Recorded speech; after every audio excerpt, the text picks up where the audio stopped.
Welcome to B.I.F.T News, the news program. In this special edition of the program, completely dedicated to the Lyceum Louis Buñuel, we will inform you about the World Books Day, the night phobia, and finally, the photography contest.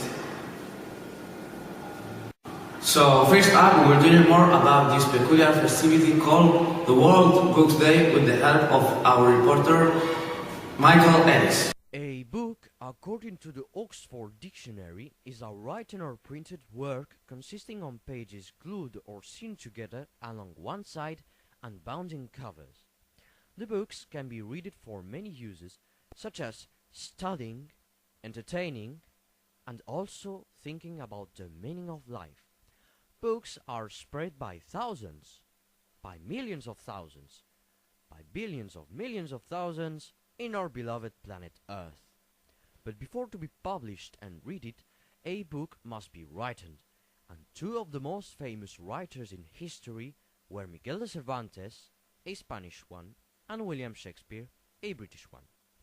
Both died the same day, and so we decided to commemorate their death by creating a new festivity called the World Book Day, recently celebrated at the Spanish Lyceum Louis Buñuel. But what exactly happened there? In this report, we are going to make you remember these events. In the first part of the day, the students of 2nd ESO came into the second polyvalent room, located in the second floor, to watch and listen to some old poems from the Middle Age, read by the students of 3rd ESO. After that, the mother of Nectalí Sandoval, who works in the Honduras embassy, showed to the students of 3rd ESO a diaporama of pictures representing different places of Honduras. Apparently, it was very interesting. A few moments later, in the first break, the students of 1st ESO came to the playground with books, ripped off their pages and gave it to the persons who were there. At the end, the teacher, Antonio, put a book in the laundry string and burned the book. This made many people strange, and that's why I am about to interview Antonio, the art teacher, who is also the person who makes the so-called Fluxus acts.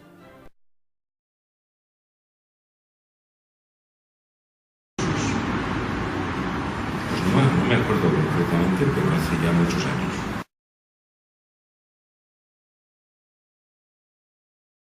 Un actofluxus es una actividad comunicativa que comprende elementos visuales, elementos plásticos y elementos de audio.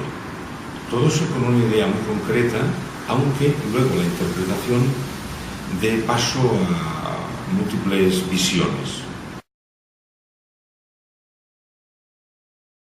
Cuando se hace con cuarto de la ESO, es una actividad directamente que yo propongo. Pero como esto era de todo el centro y se hacían diversas actividades y los chicos de primero querían hacer algo, me pareció oportuno que ellos también participaran, no desde fuera, sino desde dentro. Y fue algo pensado para ellos, con una cosa muy suave, pero que ellos se sintieran bien.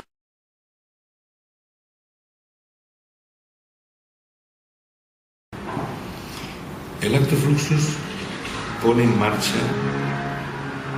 interpretaciones.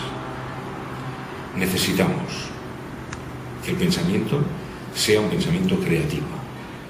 Y el acto Fluxus provoca este equilibrio desde un momento que reflexionemos sobre que nosotros somos los que hacemos el libro, nuestra cultura, y nosotros somos los que los leemos, porque en el fondo nosotros somos el mismo libro.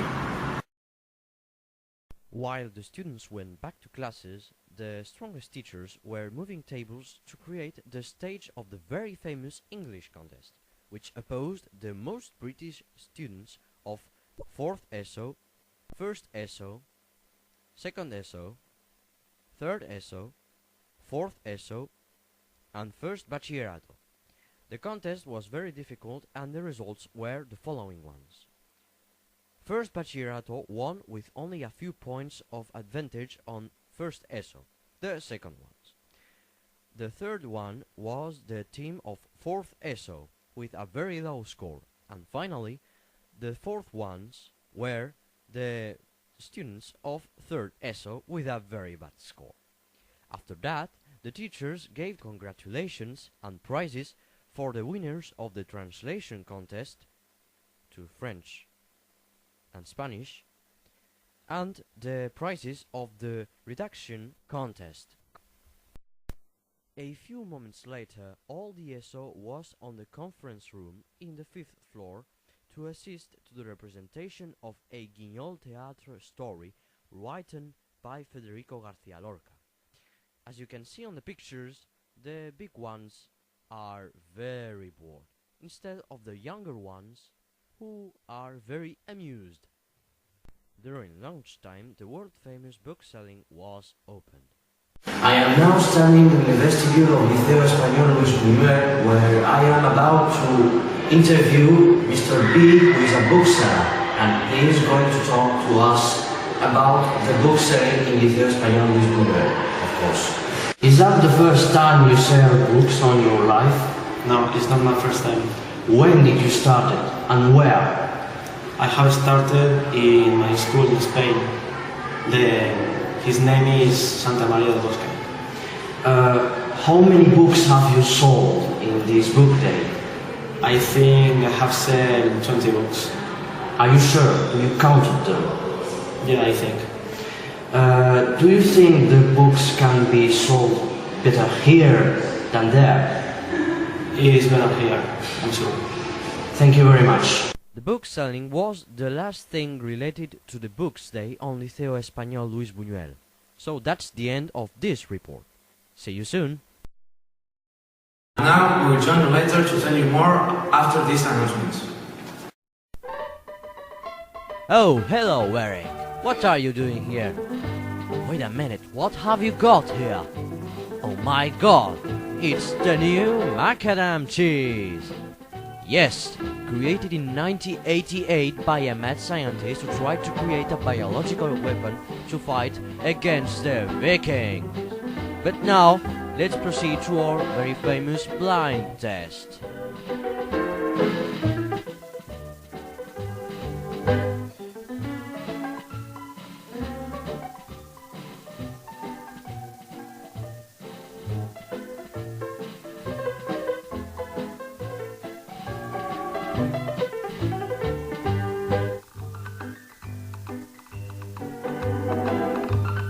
Well, it didn't really happen very well, don't you think? Hey, Eric. But don't be worried, there's plenty much people in Liceo Español Luis Buñuel. New macadam cheese, probably the best cheese in the world. After these ones.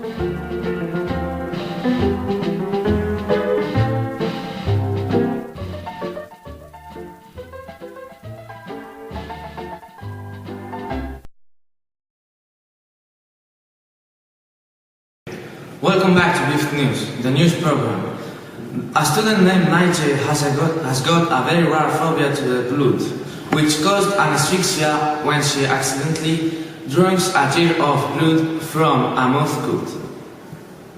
And now for something completely different. As usual, the mathematical photography contest has been inaugurated by José Luis Pérez Iriarte, who represents the Minister of Education, the Spanish Minister of Education in Paris. This was BIFT News. Have a good day.